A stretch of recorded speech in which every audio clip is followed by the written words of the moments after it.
I would really recommend that. Just in general, starting out with Blender, I think the very first thing anybody should do when learning Blender or any program is, in order to learn something, like you can't just, like I say tinkering around, but I should be more specific, because you can't just say, I'm going to sit down and learn all these controls. I'm going to sit down and find out everything about what Blender can do. I'm going to sit down and just like look it up or like try everything. It doesn't work that way. If you want to actually learn something, you're going to have to set yourself like a project to do.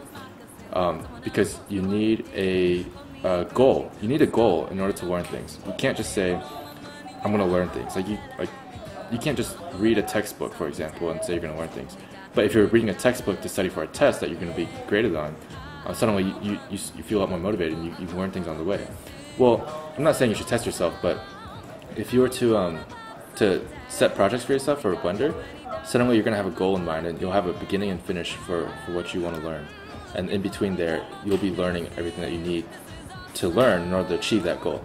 So when I started, I did basic goals like, I started out with chess pieces. I was like, I want to make chess pieces. That sounds easy enough. Like set the goal to be like reasonable, right? Don't say like, I'm going to start off, making a huge animation like this. That's not a good idea.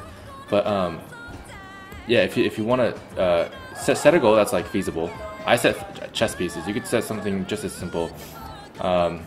Just like say, I'm going to learn how to model, so I'm going to model chess pieces. Or I'm going to learn how to texture, so I'm going to texture this. This chess. You could even work off of the models that you build. Chess piece. I'm going to texture this chess piece. That's fine too. But always set projects for yourself. I later on set myself to do a human face, and I learned sculpting that way, and that was huge.